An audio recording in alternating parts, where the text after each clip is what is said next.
Everyone, आज हम इस वीडियो में पढ़ेंगे क्लास 8 का chapter 1 the best Christmas present in the world. इस चैप्टर में हमें स्टोरी बताई गई है जो स्टोरी डेट से काफ़ी ज़्यादा लिंक्ड है। इसमें बिफोर यू रीड में भी हमें ये बताते हैं कि मतलब डेट्स एंड पीरियड्स हिस्ट्री में कितनी सिग्निफिकेंस रखती है और किस तरीके से हम हिस्ट्री में डेट्स को याद रखते हैं। जैसे इसमें हमें इम्पॉर्टेंट डेट्स बताई गई हैं, जैसे वर्ल्ड वॉर 1 हुआ था जर्मनी में, ब्रिटिश और जर्मनी का 1914 में।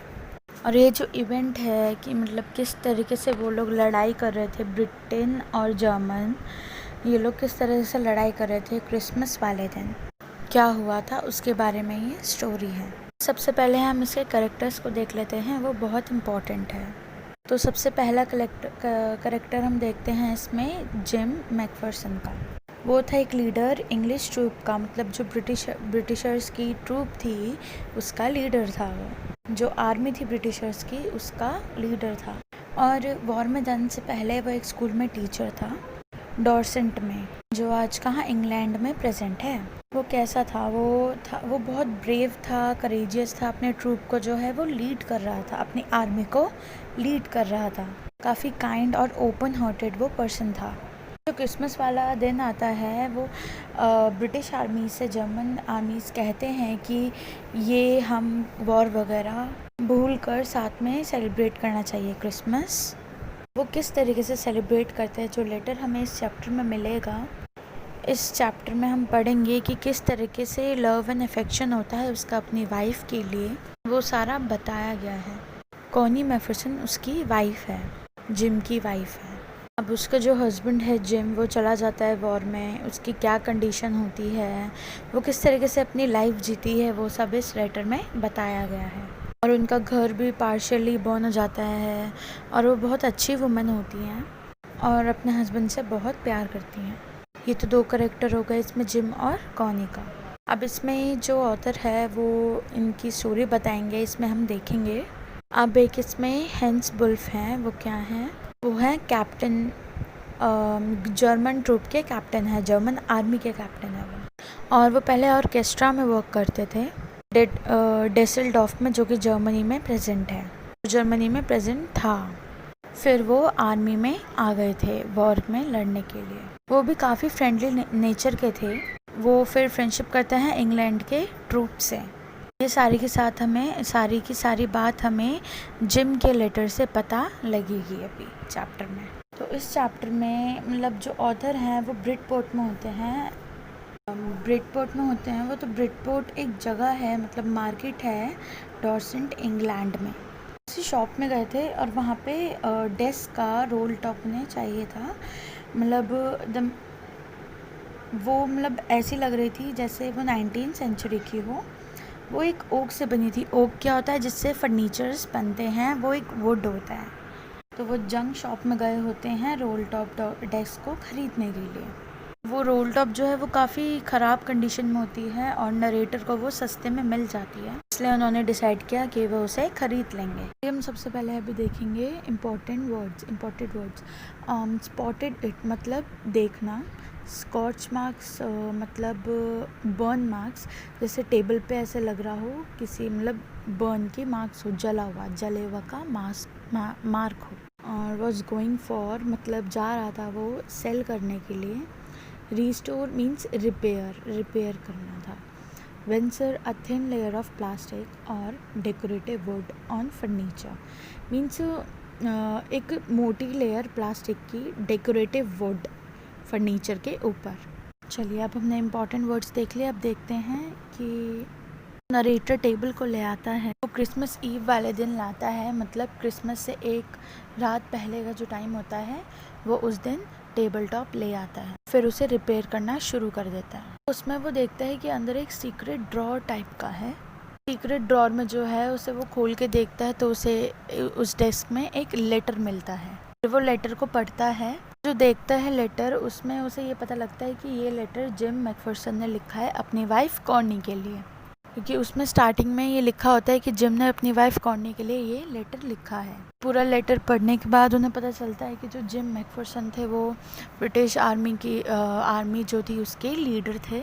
ये पूरा डिस्क्राइब कर रखा है कि कैसे जो इंग्लैंड आर्मी है, मतलब ब्रिटिश आर्मी और जर्मन आर्मी है, कैसे वर्ल्ड वॉर 1 में इन्वॉल्व हुई हुई है, से इन्वॉल्व हो रखी है। उसमें वॉर 1 जो चल रही है पूरे लेटर में उसने पूरा डिस्क्रिप्शन दे रखी है, उसने पूरा लिख रखा है। ब्रिटिश आर्मी और जर्मन आर्मी दोनों लड़ रहे हैं, बट क्रिसमस ईव पर, मतलब क्रिसमस के एक रात पहले बहुत ही अच्छी, बहुत ही वंडरफुल सी चीज़ होती है। जर्मन जो हैं वो जो क्रिसमस विश करते हैं जो इंग्लिश सोल्जर्स होते हैं उनको। अब जब जर्मन्स ने उन्हें क्रिसमस विश करा तो फिर वो लोग इंग्लिश सोल्जर्स भी उन्हें रिस्पॉन्ड करते हैं, वो भी उन्हें विश करते हैं क्रिसमस। सारे लोग होते हैं वो अपने आइडियाज़, अपनी फीलिंग्स, अपने इमोशंस को शेयर करते हैं सब लोगों के साथ, एक दूसरे के साथ। दोनों आर्मीज़ के लोग आपस में मिलकर के क्रिसमस को सेलिब्रेट करते हैं। वो खाना खाते हैं, हंसते हैं, लाफ करते हैं, खाना खाते हैं, लाफ करते हैं, बातें करते हैं, ड्रिंक करते हैं। वो आपस में सारे क्रिसमस सेलिब्रेट करते हैं। मतलब जो जर्मन और क्रिसमस आर्मी है वो क्रिसमस वाले दिन एक दूसरे के साथ बहुत अच्छे से क्रिसमस मनाती है। उसके बाद वो एक फुटबॉल का मैच खेलते हैं। मैच में जो है जर्मन आर्मी जीत जाती है। उस रात वो काफ़ी गाने वगैरह गाते हैं, एक दूसरे के साथ बहुत इंजॉय करते हैं। डिसाइड करते हैं कि वॉर की बजाय, मतलब वॉर में काफ़ी नुकसान होता है, बहुत लोगों की डेथ होती है, बच्चे अनाथ हो जाते हैं, बच्चे ऑर्फन हो जाते हैं, और वो जो है औरतें विधवा हो जाती हैं। तो कहते हैं कि कोई भी अगर प्रॉब्लम्स हो रही हैं तो उसका लड़ाई उसका सॉल्यूशन नहीं होता है, लड़ाई झगड़े से वो कोई सॉल्यूशन नहीं है। फुटबॉल का गेम आप खेल लीजिए, वही एक बेटर सॉल्यूशन आप कह सकते हैं कॉन्फ्लिक्ट का सॉल्यूशन निकालने के लिए। इस तरीके की बातें जो हैं वो लोग शेयर करते हैं, एक दूसरे से अपनी मतलब फीलिंग शेयर करते हैं, अपने थॉट्स शेयर करते हैं। जिम भी बताते हैं कि वो टीचर थे। फिर जो दूसरी आर्मी के हैं हेंस, वो जो कैप्टन होता है वो भी अपना बताते हैं, पहले ऑर्केस्ट्रा में काम करते थे। इस तरीके से वो लोग वहाँ पर अपना क्रिसमस सेलिब्रेट करते हैं, दूसरे की बातों को जान करके, एक दूसरे से इंटरेक्ट करके और अपने व्यूज जो है एक दूसरे के साथ शेयर करके। वही कि फुटबॉल का मैच खेलना ज़्यादा अच्छा है कि हम लोग इस तरह लड़ाई कर रहे हैं, इसमें कितना नुकसान हो रहा है, कितने बेकसूर लोग मर रहे हैं। मतलब ऐसे वॉर करें और वॉर में इतना ज़्यादा डिस्ट्रक्शन है हो। ऑथर जो है वो ये पूरा का पूरा लेटर जो है पढ़ रहे होते हैं। लेटर पढ़ने के बाद अब जो ये ऑथर हैं वो डिसाइड करते हैं कि वो जिम की वाइफ के पास जाएंगे और जो ये लेटर जो है वो उन्हें दे करके आएंगे। फिर उस लेटर पर जो एड्रेस होता है पर जो है ऑथर पहुंच जाते हैं। वो उस जगह पहुंचते हैं तो वो उन्हें पता लगता है कि उस जगह पर एक्सीडेंटल फायर हो गई थी। जो मतलब जिम का घर था, जिम की वाइफ का जो घर था, वहाँ पर आग लग गई थी। जो कोनी है उनकी वाइफ, वो एक नर्सिंग होम में रहती हैं। ऑथर है वो नर्सिंग होम की तरफ जाते हैं जिम की वाइफ से मिलने के लिए।